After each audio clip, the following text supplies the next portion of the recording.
জয়গুরু। পরম প্রেমময় পরমদয়াল শ্রী শ্রী ঠাকুরের এতক্ষণ যারা নামামৃত সুধা পান করলেন, তাদের মানব জীবন শ্রেষ্ঠ জীবনের একমাত্র উদ্দেশ্য ঈশ্বর প্রাপ্তি। তা যেন এই জীবনেই সফল হয়, এই কাতর প্রার্থনা। দয়ালের রাঙারাতুল চরণ। শ্রী শ্রী ঠাকুর আমাদের প্রত্যেককে নাম ধ্যান করতে বললেন, নাম ধ্যানের উপরে বেশি জোর দিতে বললেন। এখন আমাদের মধ্যে কর্মী শ্রেণীর কিছু লোক আছে, যারা হয়তো আশ্রমেই থাকেন, আশ্রমের কর্মীদের সাহায্য সহযোগিতা করেন, যারা ফিল্ড ওয়ার্ক করছেন, যারা কর্ম নিয়েই লিপ্ত আছেন, ঠাকুরের কর্ম নিয়ে, তাদেরকে কি তাহলে ছাড় দেওয়া আছে নাম ধ্যান না করে বেশি করে ঠাকুরের কাজকর্ম করলেই হবে? শ্রী শ্রী ঠাকুর বলছেন, ওই বাণীটা আবার উল্লেখ করলেন, হোস না যোগী হোস না জ্ঞানী, গোসাই গোবিন্দ যায় না হোস, যজন যাজন ইষ্টভৃতি না করলে তো কিছুই নোস। গোসাই কাকে বলে? কোন মন্দিরের মঠাধ্যক্ষকে গোসাই বলছে। আরো যদি কেউ বড় বড় পদে অধিষ্ঠিত থাকেন, কিন্তু নাম ধ্যানের ধার ধারেন না, খুব কর্মব্যস্ত, ইষ্টকর্মে ব্যস্ত, কিছুই হবে না। নাম ধ্যান কি করে? যোগ্য করে তোলে। তাই যদি মাথাটা পরিষ্কার না হয়, চিত্রগুপ্তের খাতাটা ঠিক মতো না জাগ্রত থাকে, তাহলে ইষ্টকর্মই বা করবে কি, আর কোন কর্মই বা সে কি করবে? সেই জন্যে আগে নিজে যজন শ্রদ্ধাশীল হয়ে তার কথাগুলোকে জীবনে মেনে চলতে হবে, প্রত্যেক মুহূর্তে প্রত্যেকটি কথা। উষা নিশায় মন্ত্র সাধন, চলাফেরায় জপ, যথা সময় ইষ্ট নির্দেশ, মূর্ত করায় তপ, এগুলো নিজের জীবনে যে পালন করে না, সে ভালো কর্মী হতে পারে না। তাই আমাদের অবচেতন বা অচেতন মনে অসমাধিত যা থাকে তা জানা যায় না। তাই অ্যাডজাস্টমেন্ট বা তার জীবনে জ্ঞান ধাতু মানে জ্ঞান, বোধ। আজ্ঞা চক্র এসছে ওই জ্ঞান, তার ধ্যান করলে জ্ঞান ও বোধ দুটোই জাগ্রত হয়, তাই তার নাম আজ্ঞা চক্র। আর এই চাপটাই হচ্ছে আদত জিনিস। নামের যে একটা ভাইব্রেশন আছে, তার ফলে প্রত্যেকটি কোষে একটা ইমপ্রেশন বা চাপ সৃষ্টি হয়। ইষ্টভৃতি হচ্ছে সেই চাপেরই প্রতিফলন। প্রত্যেকটা অঙ্গ প্রত্যঙ্গে অনুনরণ হতে থাকবে সব সময় নামের স্পন্দন, তাহলেই সে অ্যাক্টিভ হয়ে উঠবে, তন্মুখী হয়ে উঠবে। তখন কানু ছাড়া গীত নাই মনে হবে। যাই বলুক আর যাই করুক, পরম পিতাই একমাত্র আমাদের সম্বল, এই সত্য ধারণাটি জাগ্রত হয়ে উঠবে। কথামৃতের গল্পের মতো, যদি নষ্টা মেয়ে থাকে, তাকেও যদি কেউ ভালোবেসে ফেলে প্রবৃত্তির বশে, তখন তার জন্য মন প্রাণ কাঁদে, কেঁদে ওঠে।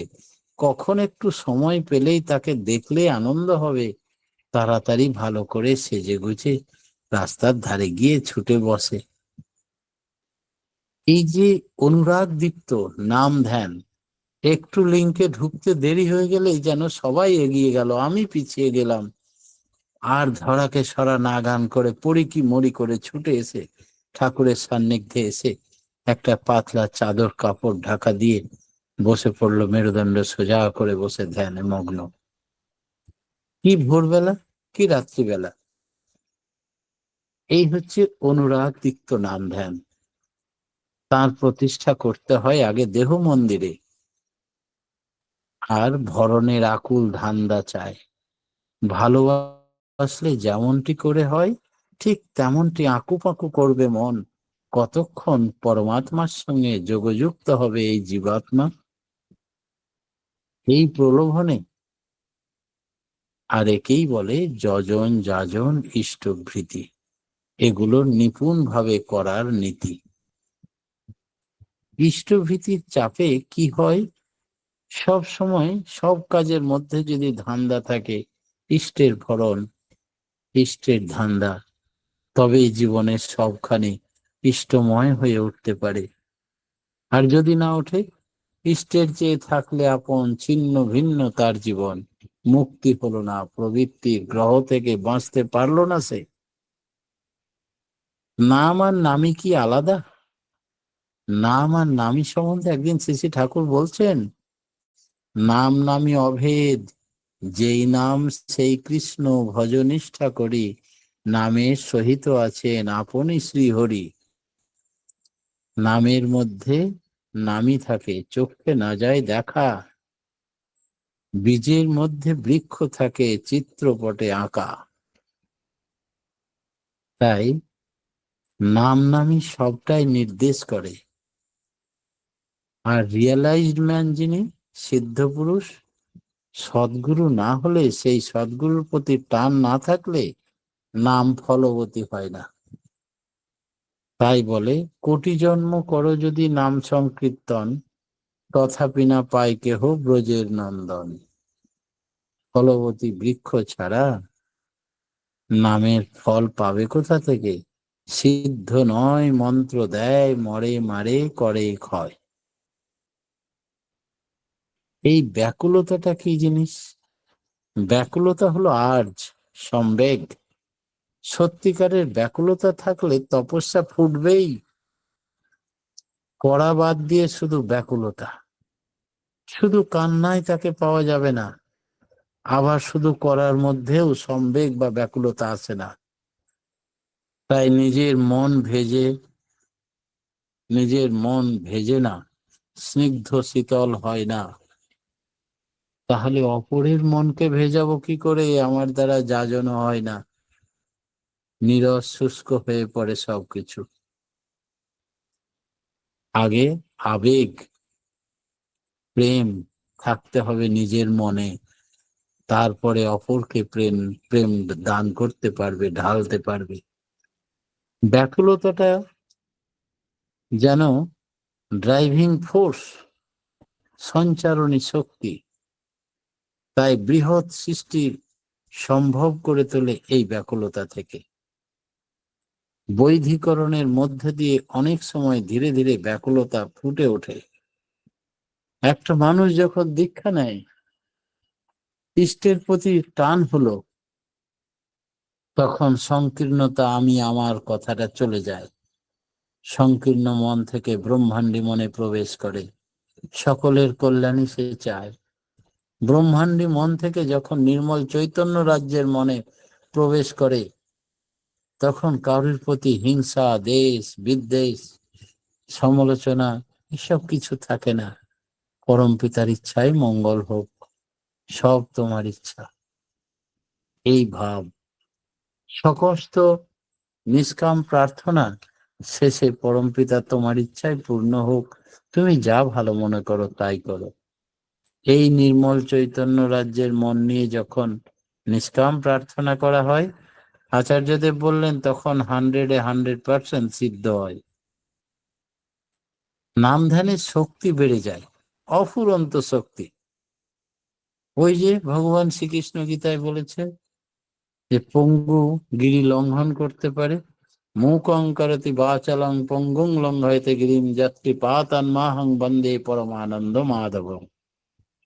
এটা বাস্তবে সম্ভব হয়। আমরা দেখেছি সৎসঙ্গ গুরু ভাইকে, পা ভেঙে গেছে, খোঁড়া হয়েছে, খোঁড়াতে খোঁড়াতে এসে আচার্য দেবের কাছে নিবেদন করে প্রথমে ফিলান্থ্রপি অফিসের সামনে কৃষ্ণচূড়া গাছটিতে তিনি চাপতে বললেন, সেখান থেকে খড়খড় করে চেপে আবার নেমে এসে প্রণাম জানাতে, তারপরে তিনি পাড়ি দিলেন তাঁর আশীর্বাদ নিয়ে, দিগ্বিজয় হয়ে ফিরে এলেন, এভারেস্ট জয় করলেন, সর্বপ্রথম ইতিহাস রেকর্ড ব্রেক করলেন। বললেন সবাই তো খঞ্জ হতে পারে না, আমি যখন খোঁড়া হয়েছি বিধাতার এই বাক্য সফল করতে হবে আমাকেই, আমি সস্তায়নী করি। তাই পরম পিতার দোহাত তোলা আশীর্বাদ আমার মাথায় আছে। রিপোর্টারদের এইসব কথা বলল, পেপারের পাতায় পাতায় দেখা গেল তার চিত্র। আসলে এমন কি আছে নাম ধ্যান মহাযজ্ঞে বা সস্তায়নী সদাচারে? ঠাকুর বলছেন আমাদের মাথাটা হলো চিত্রগুপ্তের খাতা। আমরা চিত্রগুপ্তের নাম শুনেছি, আবার তার খাতা কোথায় আছে? আমাদের মাথাতে। অনন্ত জীবনের ইতিহাস লেখা আছে এর পাতায় পাতায়। নাম ধ্যানের সাহায্যে মস্তিষ্কের কোষগুলো যদি উপযুক্তভাবে জাগ্রত করে তোলা যায়, তবে পূর্ব জীবনের অনেক কিছু স্মৃতি স্বপ্ন জাগ্রত অবস্থায় ধরা দিতে থাকে, যা আমরা চোখে দেখিনি, কানে শুনি না, ইন্দ্রিয় দিয়ে বোধ করতে পারি না। তা যে নেই তা নয়, আমাদের ইন্দ্রিয়গুলোর শক্তি সীমাবদ্ধ, তাই তার উপরে আমরা যেতে পারি না। যা আমাদের কাছে না জানা থাকে, এই ইন্দ্রিয় এবং মস্তিষ্কের শক্তি অনুশীলনের সাহায্যে অফুরন্ত শক্তি বাড়িয়ে দেয়। তখন আমাদের অনুভব ক্ষমতা এত বেড়ে যায় যে কোনো মানুষকে দেখলে, মানুষের পায়খানা পেচ্ছাব দেখলেও সেই মানুষের আকার আকৃতি চলন বলন কথা ব্যক্তিত্ব সবকিছু বিচার করে ফেলা যায়। ঠাকুর একবার বলছেন ছোট বেলায় তিনি বেরিয়ে পড়েছেন রাস্তায়, রাস্তায় যেতে যেতে পায়খানাতে পা দিয়ে ফেলেছেন। আর পা দেওয়ার সঙ্গে সঙ্গেই তার মনে হলো এটা কার পায়খানা। তার চলন চরিত্র চেহারা সবকিছু ফুটে উঠল চোখের সামনে। তিনি নির্ঘাত বুঝতে পারলেন এবং তার বন্ধুর কাছে গিয়ে বললেন, তুই আজকে ওই জায়গাতে পায়খানা করে এসছিস? বলে, তুই ওই রাস্তাতে গেছিলিস কেন? তাহলে পা মারিয়ে দিয়েই আমি বুঝতে পারলাম এটা তোর। এতটা নাম ধ্যানে নিরুদ্ধ গ্রন্থিগুলির নিরসন হয়, সমাধান হয়। গ্রন্থিগুলোর নিরসন এবং সমাধানের উপায় ওই নাম ধ্যান। আমাদের অনেকেই নার্ভের রোগে ভুগে, নার্ভগুলো ইনঅ্যাক্টিভ হয়ে যায়। ঠাকুর বললেন নাম ধ্যান করলে নার্ভের রোগ ভালো হয়ে যায়। ইষ্ট স্বার্থ প্রতিষ্ঠার আকুতি নাম ধ্যানগুলি নিরুদ্ধ গ্রন্থিগুলো জেগে ওঠে, তার নিয়ন্ত্রণ সামঞ্জস্য সমাধানের পথ আবিষ্কৃত হয়। আমরা শুধু নিজের জন্য কাজ করি সকাল থেকে সন্ধ্যা অবধি, একে বলে সকাম। আর যা ইষ্টার্থে সকলের কল্যাণের জন্য মঙ্গলের জন্য পরমপিতার নির্দেশ অনুযায়ী করা হয়, সেটি হচ্ছে নিষ্কাম। এই সকাম এবং নিষ্কামের দোলা যেন ব্যালেন্স থাকে দাঁড়িপাল্লায়। শুধুই যদি নিজের জন্য সকাম কাজ করি তাহলে মানুষের ব্যালেন্স হারা হয়ে যায়। ভগবান শ্রীকৃষ্ণ এই কথা গীতায় বলছে। তাই ঠাকুর বললেন সকাম কাজ করার সঙ্গে সঙ্গে নিষ্কাম কাজ করতে হবে, তবেই তোমার ব্যালেন্স থাকবে, সামঞ্জস্য থাকবে, নিয়ন্ত্রণ থাকবে এবং সমাধানের পথ খুঁজে পাবে। ইষ্ট আর ইষ্ট স্বার্থ মনের আনাগোনা এমনি করে ধ্যানে আসে চিত্ত সংযোজনা। মস্তিষ্ক কোষগুলি নামের তরঙ্গে যতই আন্দোলিত এবং আলোড়িত হতে থাকে, ততই ওগুলির ভিতর অনুসৃত নানা ছাপ আত্মপ্রকাশ করতে থাকে। অনেক বীভৎস চিন্তাও আসবে, কল্পনা এবং প্রবৃত্তি হাজির হতে থাকবে। কোন স্বপ্নের দেশে পালিয়ে যাবে নাম করতে করতে, আবার ফিরে এসো। এইসব দেখে অনেকে ভীতি হয়ে আঁতকে ওঠে। তবে আমরা বুঝি অধোগতি হচ্ছে। আবার কেউ কেউ মন একাগ্র করে সংযত করে মনের চঞ্চলতা মলিনতা দূর করে দিয়ে তাঁকে ভাবতে ভাবতে তাঁর জ্যোতির দিকে তাকিয়ে তাঁর কাছে চলে যায় স্বপ্ন রাজ্যে। নামে সুপ্ত গুপ্ত যা কিছু সব আত্মপ্রকাশ করে, সেইটি আমাদের লাভ। তখন বোঝা যায় নামের ক্রিয়া হচ্ছে। কিন্তু ধ্যান সমন্বিত নাম চায়। মনের কোণে যাই উঁকি মারুক না কেন, ধ্যানের সাহায্যে সেটা ইষ্টের সঙ্গে সঙ্গতিশীল, ইষ্ট স্বার্থ পূরণ করে তোলার কায়দাটা মাথায় যেন থাকে। আবার বাস্তব কর্মক্ষেত্রে হাতে কলমে করতেও যেন পারি, এমনতর করে চলার মধ্যে দিয়েই এগুলি সুষ্ঠু সমাধান এবং নিরসন হয়। নচেৎ ধামাচাপা দিয়ে কিছু হবে না। প্রবৃত্তি সুযোগ পেলেই আবার বেঘরে ফেলে দেবে। সেই জন্যে নাম ধ্যানের মাধ্যমেই সুষ্ঠু নিয়ন্ত্রণ এবং সামঞ্জস্য প্রয়োজন। নাম ধ্যানের সময় অন্য কোনো জঘন্য চিন্তা এলে কি করবে? ঠাকুর বললেন, অস্থি বৃদ্ধির বিরোধী যা, ইষ্ট স্বার্থ প্রতিষ্ঠার প্রতিকূল যা, তাকেই বলতে পারি আমরা জঘন্য। এখন আমাদের কাছ থেকে যা জঘন্য, তাকে হয়তো আরেকজন সুষ্ঠু সুন্দর গড়ে তুলতে পারে। যদি তাকে অস্থি বৃদ্ধির অনুকূল, ইষ্ট প্রতিষ্ঠার সহায়ক করে তুলতে পারি। ধরুন কোনো ছেলের প্রতি অবাঞ্ছিত অনুরাগ আছে আপনার, এবং আপনার মনের তলায় চাপা পড়ে আছে। নাম ধ্যানের সময় সেই চিন্তাটা ভেসে উঠল। তখন ওই চিন্তায় অস্থির হয়ে আপনি ওটাকে যতই তাড়াতে চেষ্টা করছেন, ততই যেন আপনাকে পেয়ে বসছে। কিন্তু তখন যদি আপনি চিন্তা করেন, আমি যদি ভালোই বাসি কাউকে, তার যাতে ভালো হয় সেই তো আমার করণীয়। পরমপিতার কাছে তার মঙ্গলের জন্য বরং প্রার্থনা করি, সে যাতে ইষ্টানুগ প্রতিষ্ঠাপন্ন হয়ে সারাটি জীবন সুখে শান্তিতে আনন্দে বিধাতাকে মাথায় নিয়ে ভরপুর হয়ে থাকতে পারে। তাহলে এই জঘন্য চিন্তাটা পালিয়ে যাবে। সম্মানযোগ্য ব্যবধান বজায় থাকবে, যাকে বলে অনারেবল ডিস্টেন্স।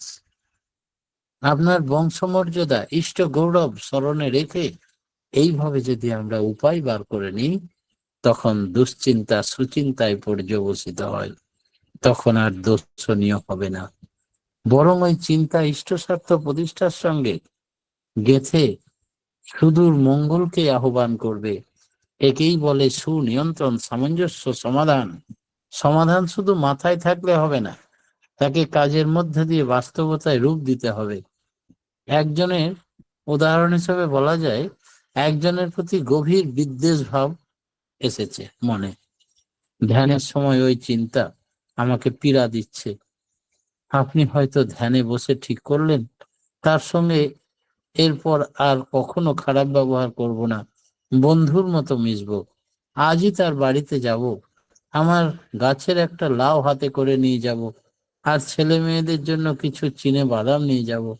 কিন্তু কার্যক্ষেত্রের ভেতর দিয়ে বিরোধ প্রবৃত্তির দরুন আর সেটা সম্ভব হয়ে উঠল না। মনে মনে হয়তো শুধু ভাবাই হলো, তার অন্তরে বিদ্বেষ না থাকলেই হলো। বাইরে এসব করার দরকার কি? এইসব যুক্তি দিয়ে মনকে সান্ত্বনা দিয়ে রেখে দিল। জেমস বলছেন এই সম্বন্ধে, বৈজ্ঞানিক James, it is purpose that god looks at and not to the intention.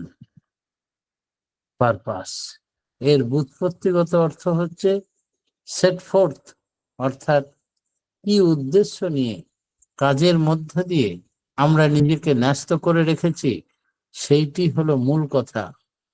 আমরা অলস ইচ্ছায় কোনো সদিচ্ছাকে দমন করে দেব না, সেটাকে তৎক্ষণাৎ কার্যকরী করব, তবেই সুষ্ঠু সমাধান। নাম করতে হয় মনের আনন্দে, নেশায়। নামের নেশা, ঠাকুর বলছেন অজপা নামে কররে নেশা। প্রত্যেককে নেশা করতে বলছেন। আর এই নেশাটা এমন নেশা, যে কোনো নেশার থেকে বেশি ঘোর নেশা। এই নেশা একবার পেয়ে বসলে আর কিছুতেই ছাড়ে না। আমার একবার হয়েছে কি, আমার ব্যক্তিগত জীবনের কথা বলি, একবেলা কোট করি, একবেলা ঠাকুরের সৎসঙ্গে যাই। কোনো বাধা বিঘ্ন, কোনো আপত্তি বিপত্তি, কাউকে কোনো প্রশ্রয় না দিয়ে সোজা বেরিয়ে পড়ি। ক্লান্তি বোধ এসবের কোনো ব্যাপার নেই। রাত্রি 10টা 11টা যখন খুশি তখন আমার 4 চাকা গাড়ি নেই, 2 চাকাও নেই, একেবারে বাস ধরে ধরে গেলাম।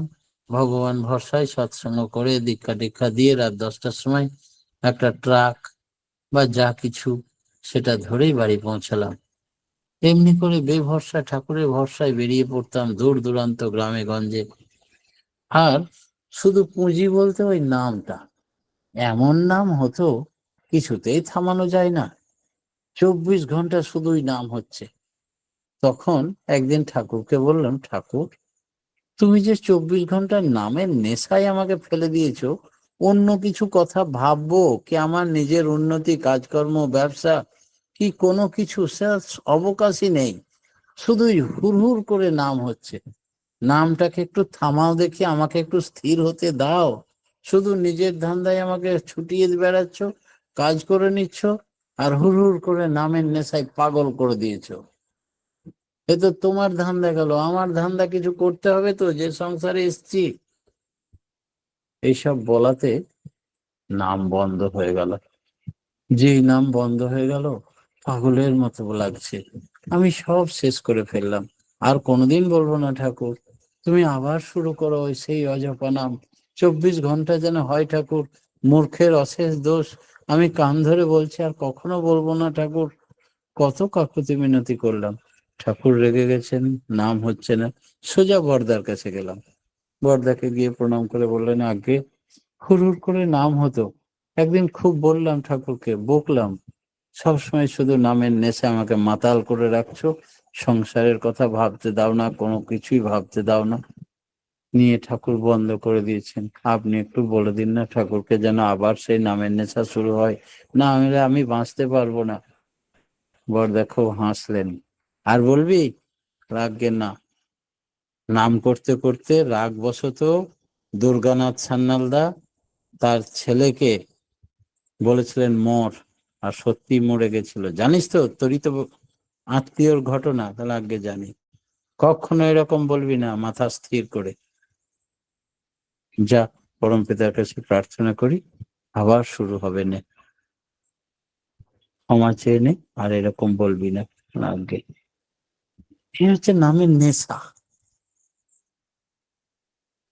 আর এই নামের নেশাতে একটা আনন্দও আছে।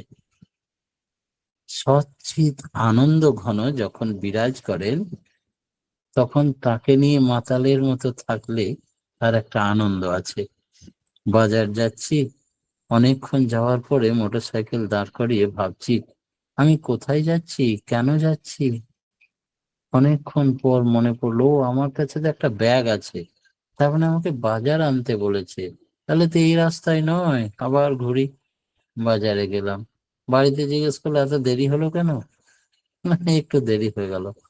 কি আর বলি, কাউকে বুঝিয়ে বলার অবকাশ নেই। এইরকম মাতাল।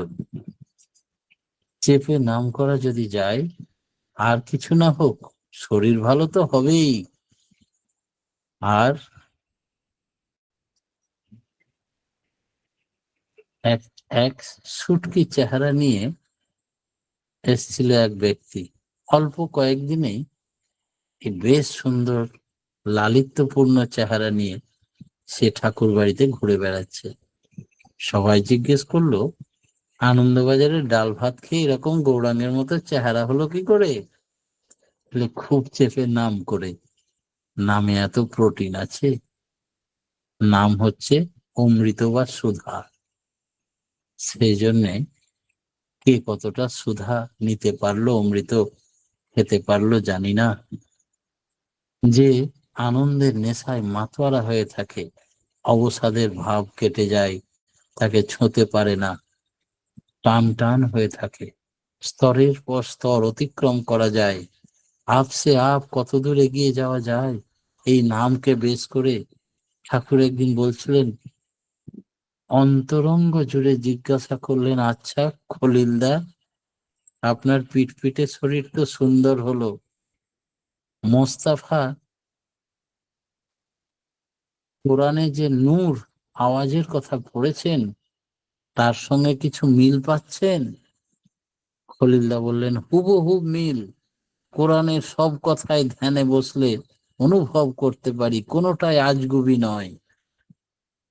তাই নূর মানে আলো, লাইট, জ্যোতি। আর একেই বলে বিজ্ঞান। যে করবে সেই পাবে, তারই হবে। সব শেয়ালের একরা। যুগে যুগে যতবার এই শেয়াল এসছেন, ততবার শুধু নাম ধ্যান জ্যোতির কথা বলেছেন।